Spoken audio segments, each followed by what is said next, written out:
You're the one that killed Clervie? Patience now. Allow me to explain Clervie's side of the story first. I'll start from the beginning. Clervie was 6 years old when she was brought by her mother, Crucibina, to live in the House of the Hearth. From the outside, it seemed like a fairy tale. A thriving family made up of kind adults and friendly children. Crucibina was the knave at that time, and the House of the Hearth was under her control. She was Clervie's mother by blood, but she was also the mother to all the children in the house. Clervie was happy here, for a time. But she quickly realized that being part of this family wasn't a fairy tale at all. It was a kind of purgatory. Purgatory? Exactly. The House of the Hearth takes in war orphans from all over Teyvat. But as for how to raise them, that depends entirely on the person in charge. Crucibina came up with a novel idea. She would teach the children to fight, force them to duel each other, and then crown as the king of the house the child who proved themselves most worthy of inheriting her title. It's difficult to estimate the number of children who died or were maimed in the process. There's little I can say about the ones who died. The ones that emerged with permanent injuries, on the other hand, well, they still served a purpose. They would be handed over to the doctor to be experimented on, or sent away on dangerous missions. Nothing more than tools to be used and then discarded. So those were the experiments Clervie was talking about. But what actually happened to her? You said that Clervie was Crucibina's daughter, so if Clervie tried to convince her to stop what she was doing, Crucibina probably would have listened, right? Despite being Clervie's mother, Crucibina cared little for her daughter. She forced Clervie to join the House of the Hearth only as a means to demonstrate her own impartiality as a mother, to prove that she treated all her children equally. Clervie did try to convince her mother to change her ways, but it was to no avail. After her efforts failed, the only other option was to rise up and try to fight back. Unfortunately, the other children had already been thoroughly indoctrinated into the illusion of happiness Crucibina had created. Of course, there was one exception. Someone Clervie's age who knew the truth about the House of the Hearth. Her name was Perouere. Wait, the friend that Clervie mentioned? Friend, huh? I suppose we can call her that for now. Clervie was a cheerful and passionate person with a tenacious spirit. Perouere, on the other hand, was rather cold-blooded. Her cold-blooded nature allowed her to see through Crucibina's facade. Yet, it was also this cold-bloodedness that prevented her from acting against it. At least at first. While Clervie longed for freedom, Perouere was convinced that, amid all the fighting and violence, she would make it until the end. Despite their differences, the two became fast friends, united by their knowledge of the truth. Clervie told Perouere that she hoped to create a real family, where no one would be killed or sacrificed. There may have been a certain naivete to her ideas, but Clervie proved her determination many times over. She tried countless times to run away, ask for help, or expose the truth. But her efforts only earned her beating after beating. The only thing that kept her going was her strength of will. Even with her body racked with pain, she would still stand on her tiptoes and open the window at night. She and Perouere would look out at the moon together, a fierce longing for freedom shining in her eyes. But one day that light simply vanished. Oh no. What happened? Her hopelessness resulted from a culmination of things. 10 years had passed. 10 years worth of failure after failure. She and Perouere weren't children anymore, but finding any chance to escape still seemed as hopeless as ever. It was during this time that Perouere suggested a new plan. If escaping was out of the question, why not take down the very person sitting on top of this throne of lies? Mother herself. Clervie rejected that proposal. She claimed that, as a famous harbinger, Crucibina possessed an unimaginable amount of power. Trying to kill her would have an incredibly low chance of success. Clervie never gave another reason, but Peruere could see it written all over her face. Clervie still thought of Crucibina as her mother. Killing her own flesh and blood was a line she couldn't bring herself to cross. If she couldn't escape and fight back, then only one option remained. Precisely. Death was the only way that she felt she could be free. It happened during a duel. When she arrived at the dueling ring that day, her partner turned out to be none other than Peruere, the very person that had stood by her side all those years. It was a fierce battle, but ultimately, Clervie decided to let Peruere end her life. From that moment on, Peruere's journey was one written in flames. When the rain finally came and washed it all away, there she stood, the sole victor in Mother's endless game of slaughter, a trail of corpses strewn across her path to success. It was the very result she had predicted 10 years prior. Even then, she believed she would make it until the end. She wasn't surprised by the fact that she emerged as Mother's undisputed heir. Rather, her success left her with an inexplicable sense of restlessness. She was unsettled, and there was only one thing that could quell that sensation. Perhaps you two would like to take a guess as to what it was? Crucibina, you mean? But... Correct. This is the place where Peruere killed her best friend. A mere year later, this is also the place where she fought tooth and nail to kill the mother they shared. The moment she acted, any conception of what was right or wrong ceased to matter. It's one of the principles of the house. Only those who survive get to write the rules. Peruere won the battle, and became a harbinger herself. After which Her Majesty, the Tsaritsa, bestowed upon her a new name. Arlecchino. So the Perry Clervie was talking about... It was you all along. You're Peruere. Arlecchino is just a name you got later. I left that name behind long ago. I must say, hearing it now does bring back memories. After I defeated Crucibina, the moniker of Mother died with her.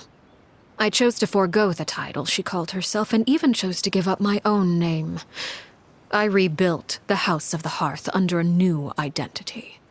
Not only as Arlecchino, but as father. And that is where the story ends. Any more questions? Yeah. Based on what you just told us, Clervie wasn't a little kid when she was killed. So the Clervie we met... Was she really a spirit at all? I suppose you could call her an illusion born of flame. Her existence is like ashes to a fire. Something left over in the wake of blaze and ruin. You see, a certain power runs through my veins. It's not unlike a curse. My flames leave behind shadows of anything they consume. Of course, the chances of those shadows morphing into a sentient entity are exceedingly slim. Clervie is a very special case. Clervie died when she was 16 years old, but what emerged from the flames was her 6-year-old self. Her appearance wasn't the only thing affected. Most of her memories were lost to the blaze as well. Memory is a mysterious thing indeed. Losing a portion of your memories will alter your sense of self. Lose 10 years' worth, however, and it would be like living in the past. Like returning to a version of yourself that never grew up. No wonder Paimon got such a weird feeling when we were talking to her. Perhaps I should put it this way. Clervie is someone trapped in time. It may seem like she exists with us in the present, but she truly lives in the confines of her own past. So if all of that is true, then you must have known about Clervie for a long time. Indeed. She's a rather volatile and unstable entity. Sometimes she would look after the children. She's even saved some of their lives. But other times, she would hide from me and become obsessed with revealing the truth about the house to anyone who will listen. Shadows don't have the capacity to learn or grow. Any new information they encounter is quickly forgotten over time. Your attempts to expose Clervie to sunlight. They failed, yes. The reason is actually quite simple. In Clervie's mind, the house is impossible to escape, and it is this very perception that traps her there. But no matter. All I have to do is kill her again, and all will be resolved. I don't anticipate so much as a single speck of ash will be left behind this time. Wait! Paimon can understand why you might want her gone, but isn't there another way? So what if she's trapped in her 6-year-old self? She's still your friend! At least talk to her first! It's too late for that. She broke the rules, and now she must be punished. That goes for Filial and Nantoy as well. She's had quite the effect on them. I hope you understand. The difference between Crucibina and myself lies in our formulation of the rules, not our policy for enforcing them. Upholding the rules without question is a trait we both share, because that is how a household should be run. Is this really what you want to do? Whatever could you mean? Don't you want to say a proper goodbye at least? Whether as a killer or as a father, there are two things that must be avoided at all costs: anger and sorrow. Anger makes you impulsive. Sorrow causes you to waver. Well, it appears it's about time to proceed. Before we arrived, I told some of my well-behaved children to bring our troublemakers here by nightfall. I do believe I've kept my end of the deal. I give your friends quite a bit more time. As for what happens now, we'll just have to wait and see.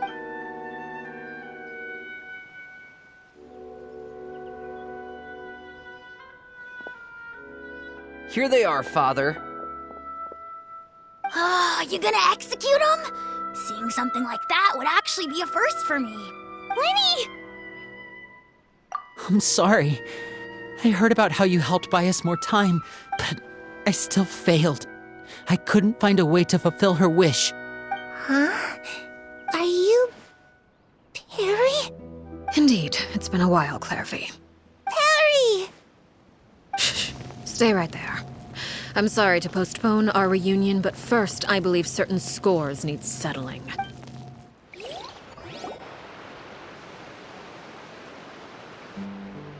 Father, let me explain.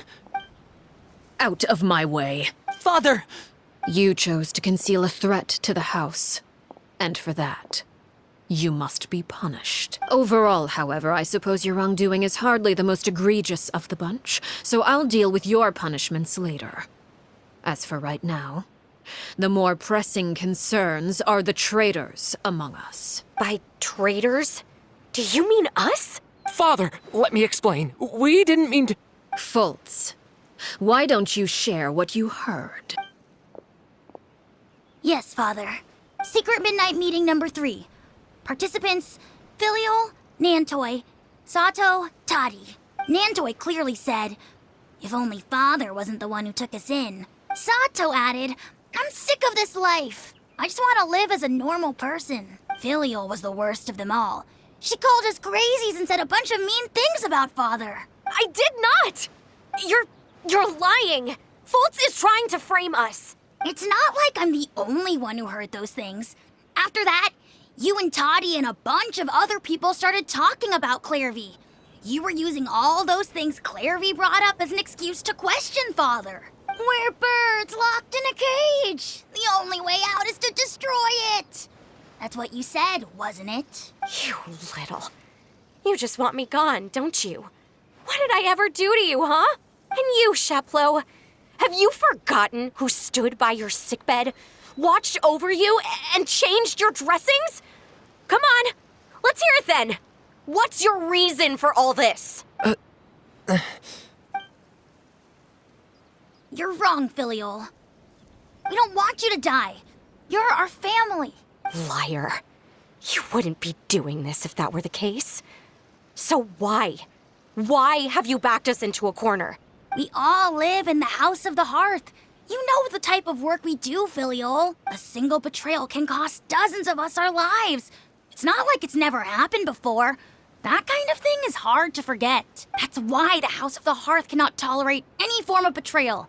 Ever since we came to Poisson, you've had 7 secret meetings. A lot of the things you talked about really crossed the line. You've been spying on us for half a month? Wait a second. Now that I think about it, the move to Poisson was just a way to make it easier to spy on us, wasn't it? Because we were all in one place. You've had this planned all along. Filial, Nantoy, I'm sorry. I owe you both my life. I owe Clervie too. If it weren't for all your help after I got poisoned, I wouldn't be standing here today. If this were any other situation, I would do anything to repay that kindness, even if it cost me my life. But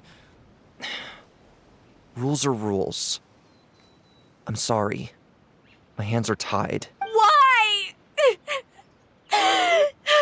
Why? That's enough, Filial. We made a mistake, and we should own up to it.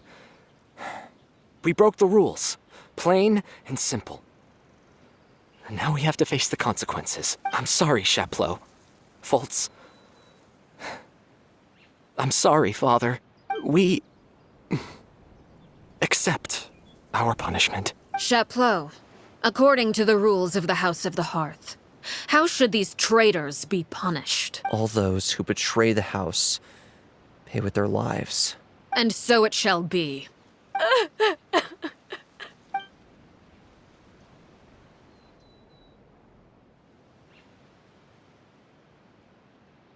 Father, please wait! Something you want to say, Linny? Please reconsider, Father. What Filial and the others did, does it really count as betrayal? We all come from broken families. From the very first day we joined the House of the Hearth, we wanted nothing more than to make it a real home. But the truth is, none of us know what a real home should look like. I'm not saying I have all the answers. All I know is this. Killing Filial and the others may uphold the rules, but doing so will only bring us further away from being a real family than we've ever been. So please, Father, please, reconsider. I agree with Linny. Father, please. Linny, you... I also agree with Linny. An order once given cannot be rescinded. However, given the extent of your determination, I suppose we shall have to go about this a different way. Draw your weapons and face me. Our weapons? Father, are you referring to a duel? Precisely. The rules of the house will not be altered. Traitors must be punished. However, resolving disputes with a duel is also one of our rules, one that also applies to me. Demonstrate a sufficient showing of strength, and I shall offer a concession. Wait. Beat Father in a duel? Impossible. Father is way too strong, even for Linny.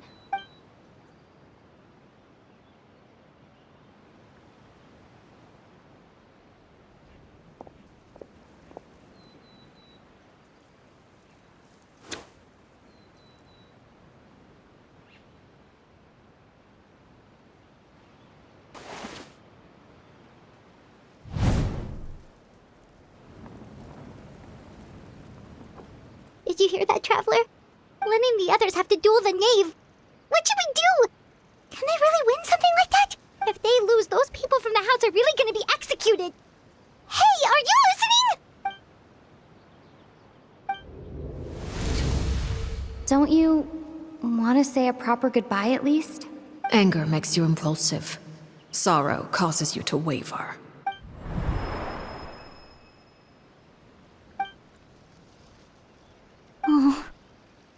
Looking at that expression on her face, she seems really serious about this. Guess that means there's no chance she's throwing the duel on purpose, huh? When guests are around, families are often on their best behavior. And any disputes are less likely to escalate. When the time comes, make the choice that you deem most appropriate in the situation, and lend your help to the House of the Hearth. What's wrong, Traveler? Hey, where are you going? Traveler? You're asking to join the duel against the knave? I'll allow it. We do have a ready-made dueling ring at our disposal, after all. All I would advise is this. Keep a firm grasp on your weapon, and give it your all. Any less, and you may just lose your life.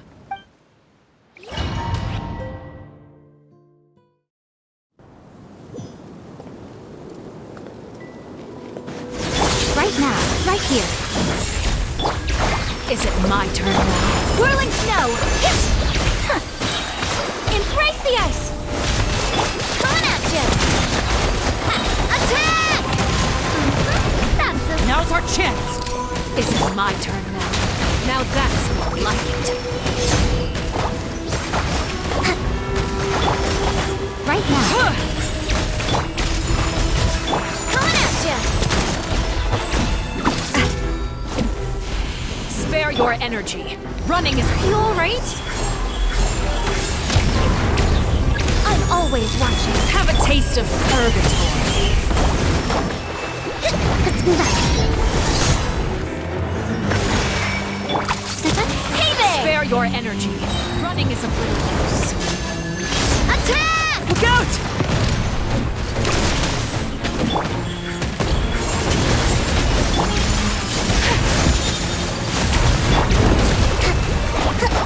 Is it my turn now?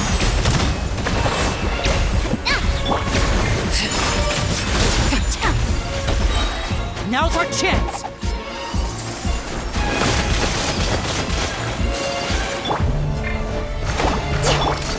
Hey there! Attack! The countdown has begun. That's the way! Like a fly tangled in a web. Hey there! Hang in there.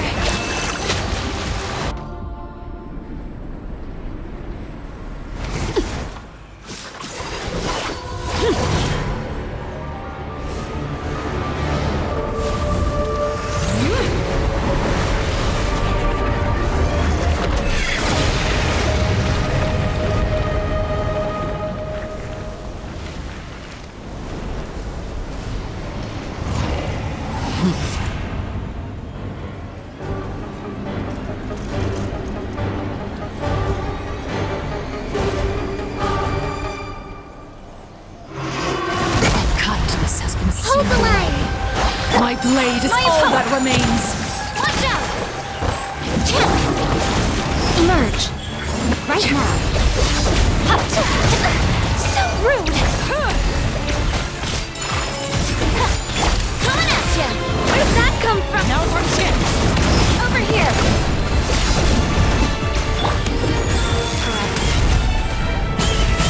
Emerge. Right here. Growth to rebuild. Yeah. Your punishment made manifest. Embrace the ice! Watch out for Father's movements! Look out! Sundown is only the beginning.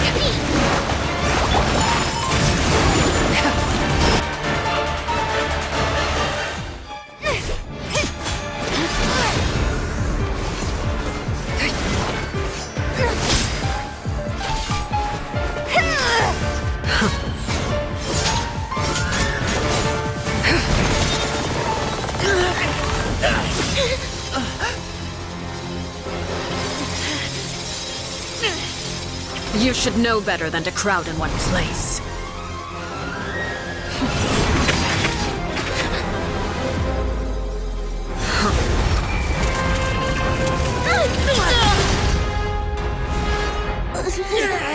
Oh, I know. No! I'm sorry,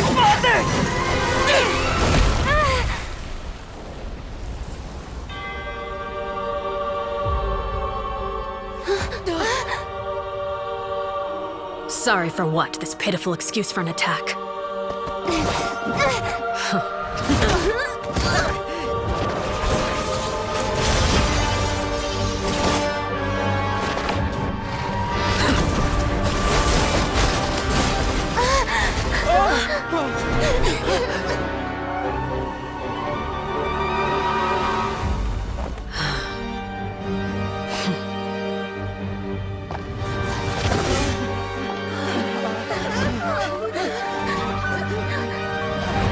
Father, no!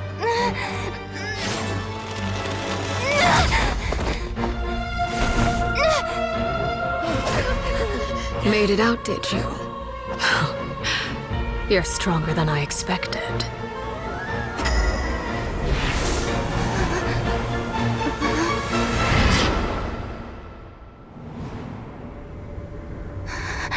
A crimson moon.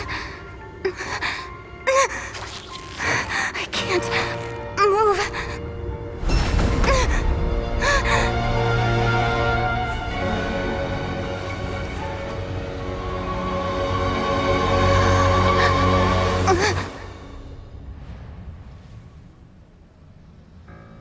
Still, not strong enough to beat me.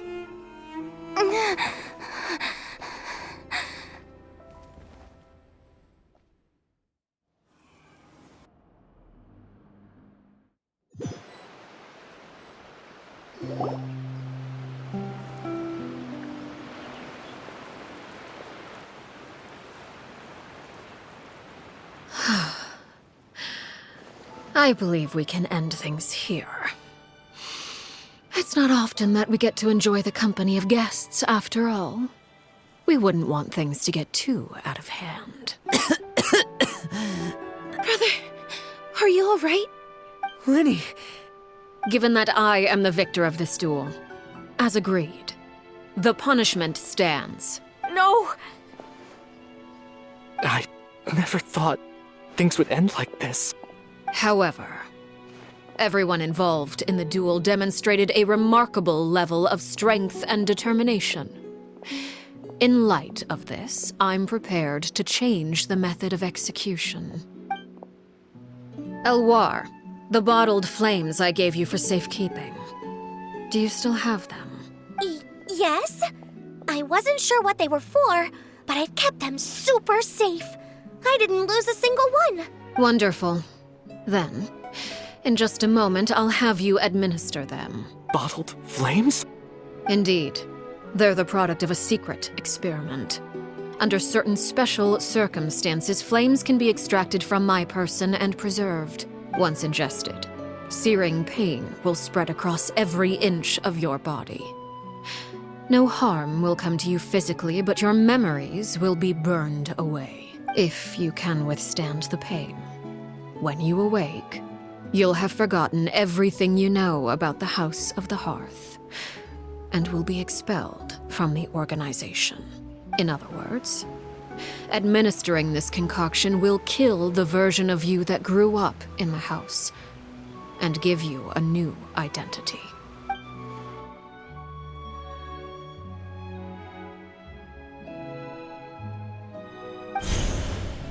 Memory is a mysterious thing indeed. Losing a portion of your memories will alter your sense of self.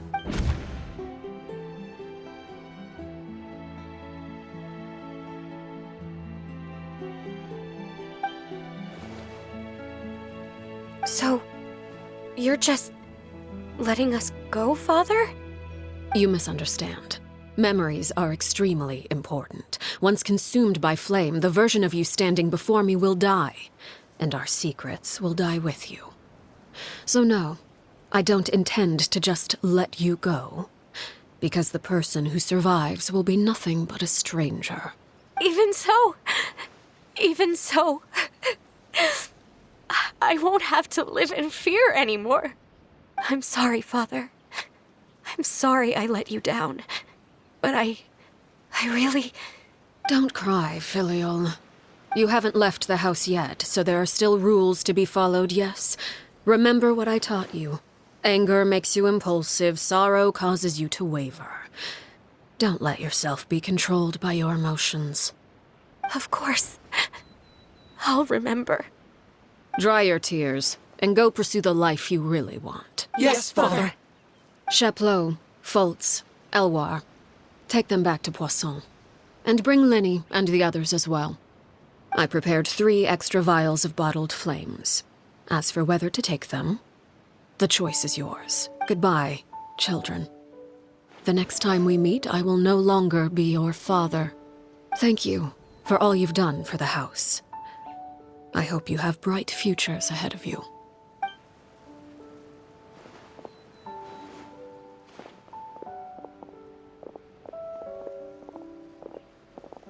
Father. Let's go.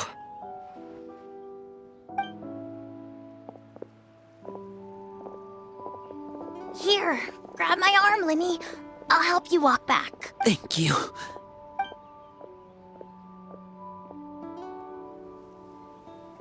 Clervie.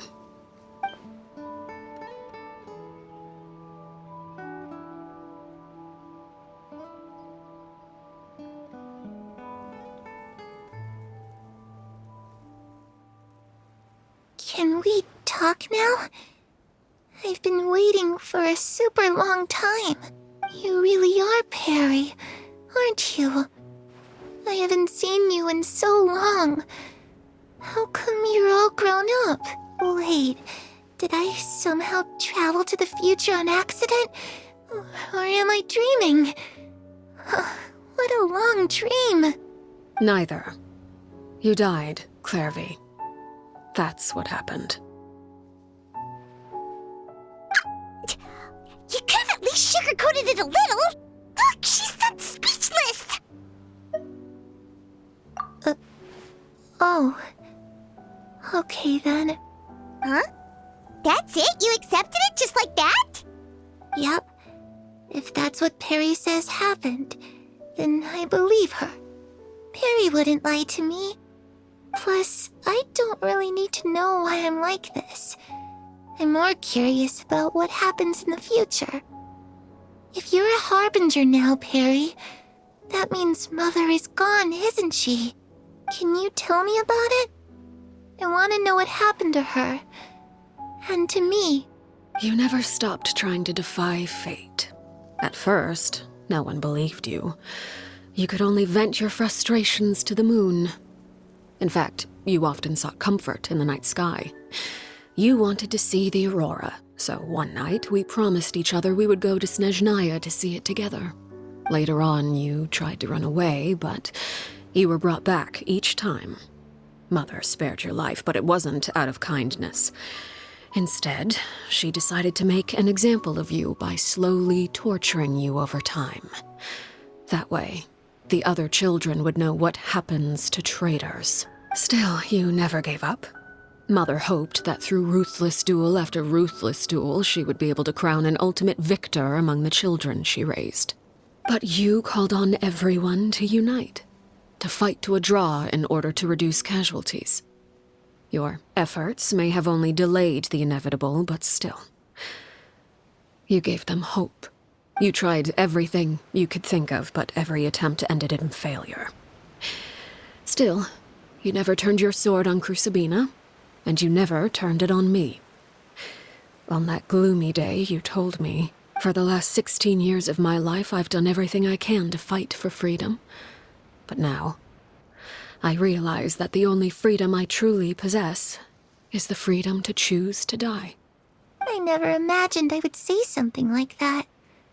I must have been feeling really worn down, but somehow, I still think I understand. According to Mother's plan, only one of us was going to make it until the end. And I always hoped that person would be you. If I could do it all over again, I still don't think I would make a different choice. Even when I first met you, I knew you'd be able to do what I couldn't. Is that so? Even now, I'm not sure I truly understand what kind of freedom you were trying to pursue. But as the head of the House of the Hearth, and as the children's father, I've tried to give them the most basic of freedoms. The freedom to choose their own fate. It's something I discussed with the Iudex of Fontaine. The children who want to leave the house will have their memories wiped clean of all secrets pertaining to the organization. In return, they will be allowed to live a normal life in Fontaine without being prosecuted for their past. Of course, I won't simply hand freedom to them on a silver platter. They have to fight for it and prove themselves worthy of it. Only freedom that is earned has true value. That's more than enough. That's exactly the kind of life I was fighting for. You know, Perry, I think you're a pretty amazing king, and a really great father, too. I'm really happy that you're the one who took over the house. I guess I do have one regret, though. I still haven't seen the outside world. Well, it just so happens that our dear guests over here have been to many nations and traveled to countless places. Perhaps they would be willing to tell you what the outside world is like. Really? Of course! We've traveled all over the place. We've got so many stories, we could probably talk your ears off for 3 days straight! You know, I used to dream of being a bard, playing the lute while singing into the winds of freedom. Even if there was no one there to listen, I would have continued to sing no matter what. Ah, that's where Mora comes from. I never knew that before. If I had some Mora, I would buy 3 new dresses. One for me, one for Perry, and one for Mother. It's just too bad Perry doesn't like wearing dresses. And Mother, well, she probably wouldn't accept something like that either. I guess I'd just have to keep them all for me then. I could wear a different one every day. Those yokai you mentioned, what do they look like? I once saw a drawing of this one guy with horns on his head and a super scary face. Are there any yokai like that? Oh, sounds like you're talking about an Oni. Yep, we've met one, and let Paimon tell you, they're not nearly as scary as they look. I was always too afraid to skip Mother's fighting lessons, but at the academia, I bet you could do all sorts of secret things in class. Things that have nothing to do with studying. I'm just kidding. Being able to study whatever you want without having to fear for your life actually sounds pretty great.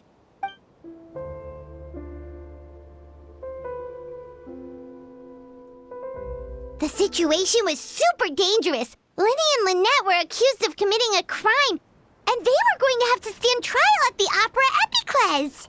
Oh no, that must have been hard for all of you. What happened next?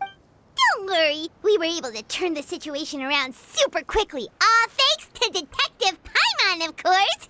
How'd you do that? Come on, tell me.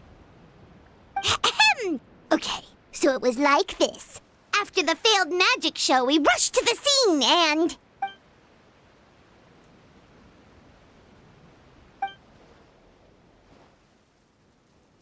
Shadows don't have the capacity to learn or grow. Any new information they encounter is quickly forgotten over time.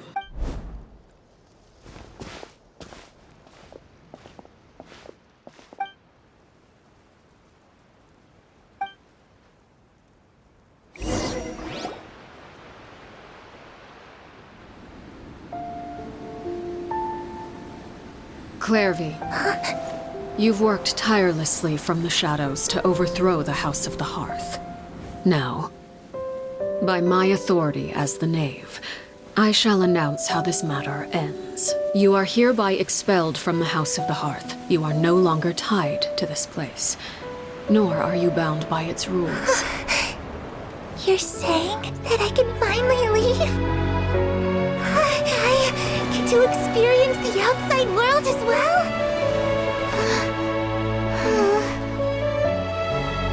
Oh, I almost forgot. There's no getting older for me. Still, seeing who you grew up to be makes me really happy, Paraware. Take care of yourself. Goodbye. May we meet again someday.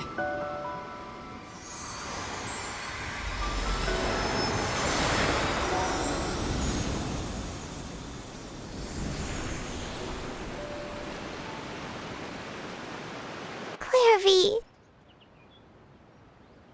She left so soon. Paimon didn't even get to finish her story. I also have certain sentiments left unsaid. I wanted to tell her that the aurora I saw in Snezhnaya was just as beautiful as the ones in the pictures. But a shadow's memories reset at dawn. Had we delayed any longer, we wouldn't have had the time to say goodbye. Whatever regrets may linger, let them be lost to the coming of a new day. Father?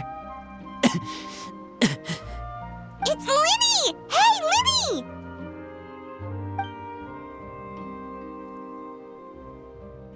What is he doing back here? Let's go check it out.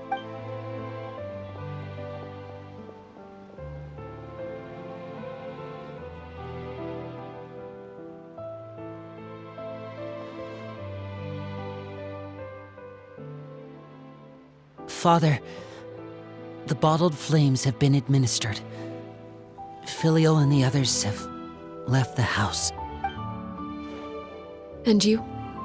What have you decided? Thank you for giving us that choice, Father. But we never wanted to leave the house. It's the only home we've ever known. Lynette and Fremine feel the same way. They're recuperating back at the Hotel Bouffe d'été. But I decided to come back and tell you where we stood. I'm sure you're well aware of the expectations I have for you. I want you to follow in my footsteps and become the next king of the house. Yet you seem to have different ideas, I must admit. I'm rather surprised by your decision to stay. There's nothing wrong with choosing to live a quiet life. Leading this organization is a heavy responsibility, one not so easily carried by someone forced onto the throne. I just never understood what you saw in me. What made you believe I was deserving of that throne? You're brave, talented, and, most importantly, you cherish your family. You would do anything to protect them, even if it costs you your life.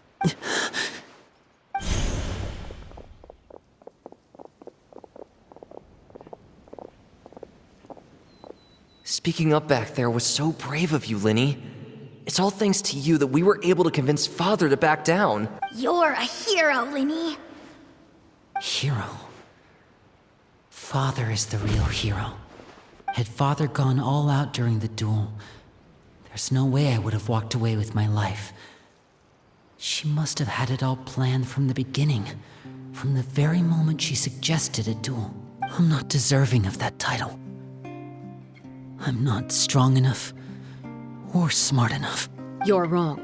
In my opinion, all you need to be deserving of the throne is conviction and the necessary strength to act on it.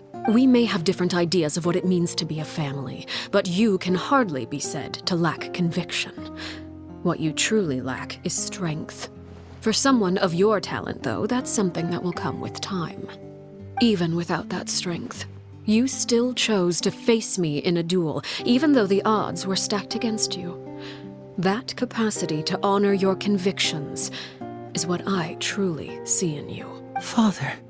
No one knows what the future holds, what tragedy or triumph may be in store. Being at the head of this organization requires the strength of will to face whatever comes. Caution will only hold you back. If reaching a certain standard were required to go after what you want, I would never have succeeded in killing my predecessor. Back then, there was still a considerable gap between our abilities. Strength may decide the ultimate victor, but those who let a lack of strength dictate their decisions or undermine their convictions will never be worthy of the throne. I understand, Father. Thank you. Children must grow up to surpass their parents. Only then can a family continue to flourish. The road ahead is not an easy one, so I'll ask you one last time. Are you certain you want to stay. You've done so much for me, Father, and that kindness must be repaid. Plus, with Project Stuja at hand, there are many dangers ahead, and I, for one, don't intend to back down. Protecting my family at all costs. That's my conviction. Then you're welcome to stay. As for Project Stuja, you need not be too concerned. If those cowardly businessmen and heartless dignitaries try to take us down, I'm prepared to teach them a lesson. Having members who longed for the light was our organization's last weakness. With those members no longer among our ranks, the House of the Hearth is like a spider hiding in the shadows. We need only wait for our prey to come to us. At present, our imperative is to use their plan to our advantage. In doing so, a crimson moon shall rise amid the frigid blizzards of winter. No demonstration of loyalty shall go unrewarded, and no sacrifice shall be in vain. As for the two of you, whether we meet again as friend or foe, I'll remember the camaraderie we shared in this moment, no matter how arduous the journey ahead. I hope we both reach our desired destination.